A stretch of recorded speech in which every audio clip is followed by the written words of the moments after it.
nonetheless. So today it's not only are we celebrating Stephen's 60th, but also in a way our third anniversary. But apart from that, it's also Mardi Gras.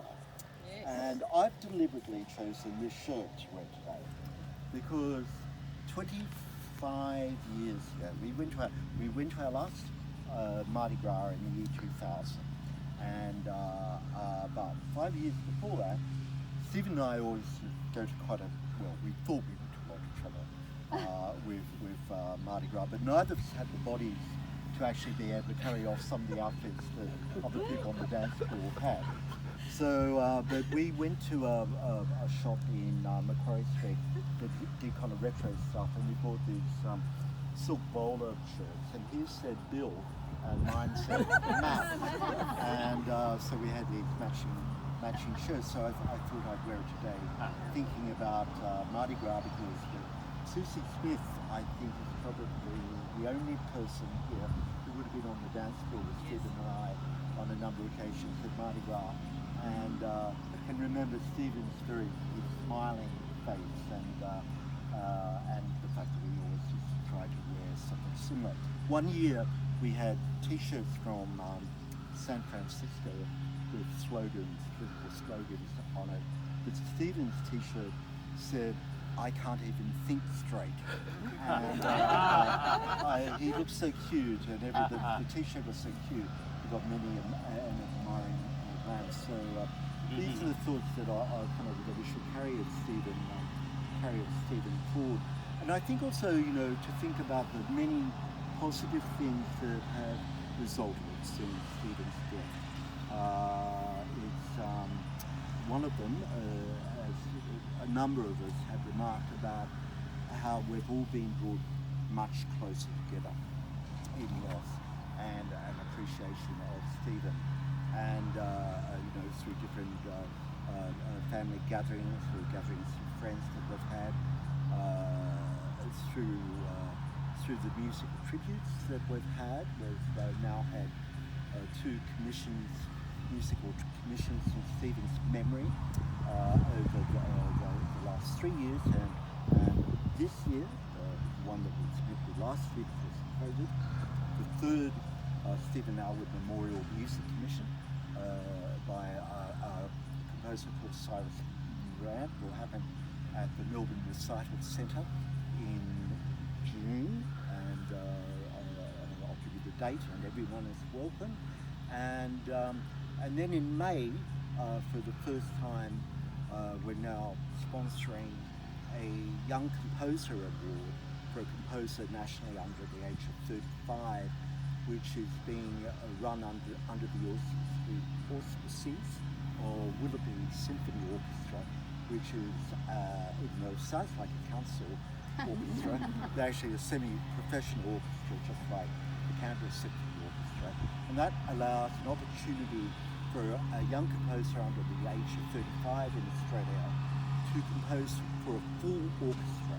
And so that's a unique opportunity in Australia, whereas they normally only get to compose for a small ensemble, and that's in the process of being judged, and that will be performed at the Chatswood Concourse, which is really lovely theatre, on the weekend of May the 22nd, and I'll let you know all about that as well. And the award will be presented in memory of Stephen. So that's an initiative there that follows Stephen's love of classical music, and not so much classical music, but what we call contemporary classical music, of creating new music.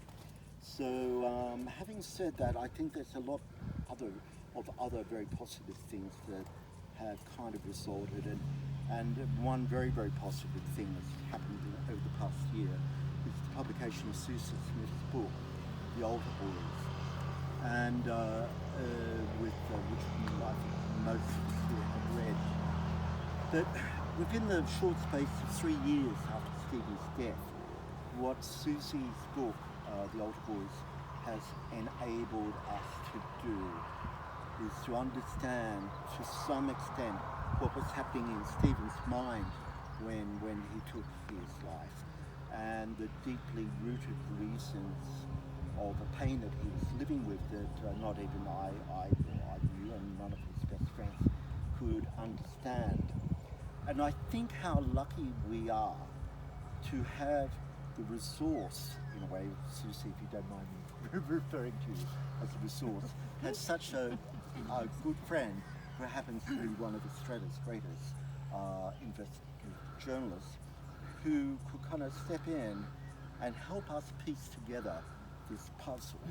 There's so many other families in Australia who have been through this and waited years and years and years wondering why an inexplicable action, like someone taking their life for no apparent reason, happened. And as a result of that, suffered without an answer for many, many years. And because of the book, we've only kind of really had to wait 3 years after that. And Susie has very generously, in her dedication of the book to Stephen, as his last commission, which I thought was such a beautiful way of dedication, allowed that also, her very, very hard work, to become part of Stephen's legacy, along with things like the music. And out of that great tribute of that book, it not only brings understanding to us, but hopefully change.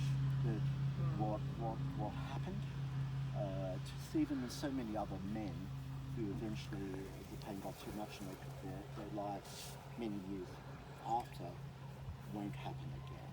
And I think there's a fairly good chance that we're seeing very, very fundamental change. So these are really good things that have come out of our grief. And I'll just end by saying that if I can borrow from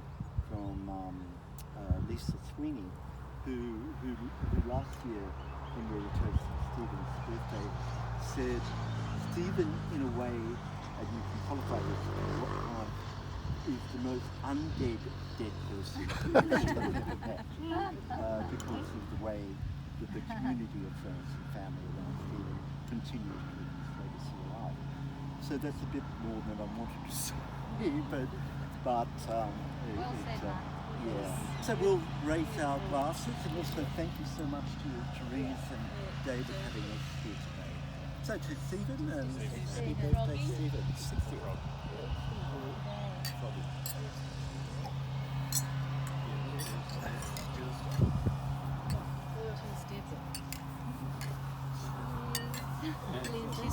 Cheers, Tony. Got a bit of a gecko in our house at the moment